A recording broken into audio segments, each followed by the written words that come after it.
lihat di data Karawang mungkin lebih dari 300% ya, apa betul tapi memang yang paling berkibar itu Amib di Karawang ini.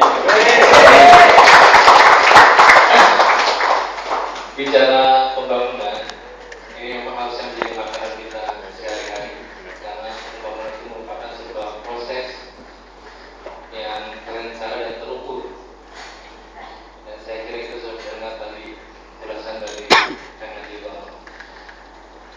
Maka ketika bicara pembangunan, tentu siapa yang melaksanakan dan siapa menikmati ya tidak pernah lepas dari masyarakat kita. Karena bangunan sejatinya untuk masyarakat dan oleh masyarakat kita. Bicara Karawang, pembangunan di Karawang, karena saya diminta bicara pembangunan di Karawang, kita melihat dari kacamata akademis. Karawang ini potensi sangat luar biasa, sebagaimana disampaikan oleh Kang Nal dan Kang Emron. Bisa oleh kita dibayangkan sebuah daerah yang posisi sangat strategis di pinggir pantai. Biasanya kota pinggir pantai itu kota bisnis, dimanapun banyak ibu kota negara itu di pinggir pantai, termasuk ibu kota negara kita Jakarta. Dan Karawang itu sangat strategis.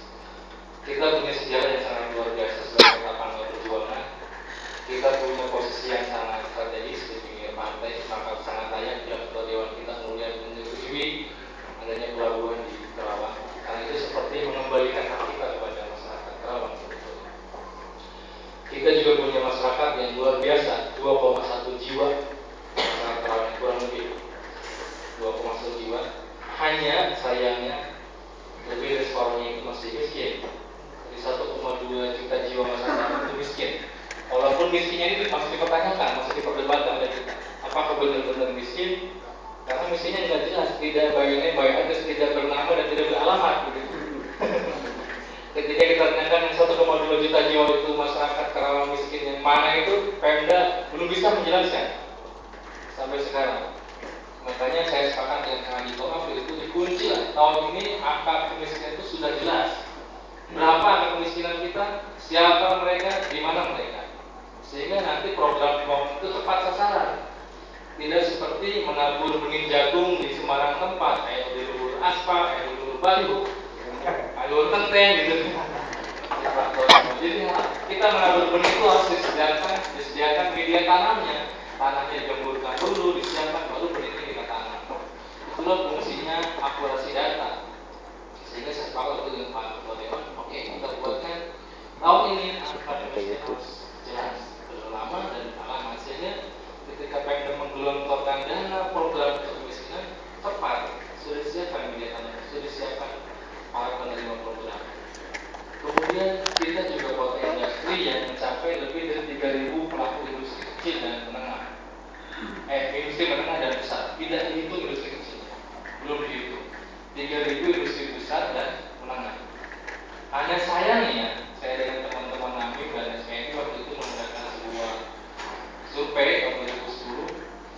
Pengangguran di Karawang juga lebih dahsyat lagi. Dari 3.000 industri, Karawang ini mengangguran 172.000 orang pengangguran di Kabupaten Karawang.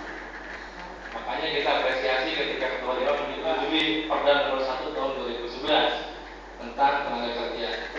Tenaga kerjaan itu perjuangan teman-teman serikat buruh yang luar biasa. Yang di dalamnya ada proteksi dan kualitas 60%. Tenaga kerja di Karawang itu harus menyedot dari warga Karawang. Hanya sayangnya kemarin Bung Abdul terus kayak ini dipanggil ke Mendagri tidak setuju dengan Perda nomor 1 2011 karena dianggap tidak ramah investasi. Maka kita akan lawan karena ini sudah menyangkut kepentingan warganya Pak Tonomati.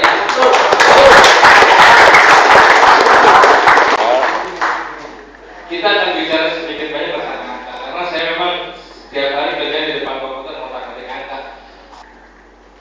Kemudian juga kita punya anggaran kisaran 2 triliun ya Pak. 2,2 triliun setahun PBD kita. Yang dari 400 miliar itu pasti itu.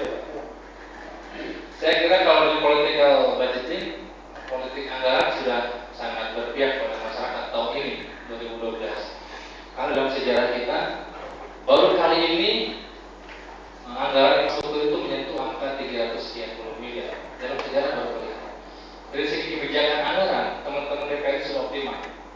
Cuman kemudian yang jadi pertanyaan adalah kemampuan penyerapan anggaran program pembangunan.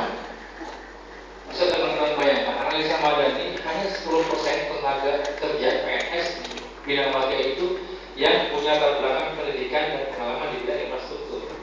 220 itu hanya 11 orang yang punya pendidikan di bidang infrastruktur. Tambah yang berpengalaman, anggaplah 20 orang. Bagaimana mungkin 20 orang ini menyerap anggaran 400 miliar sebagai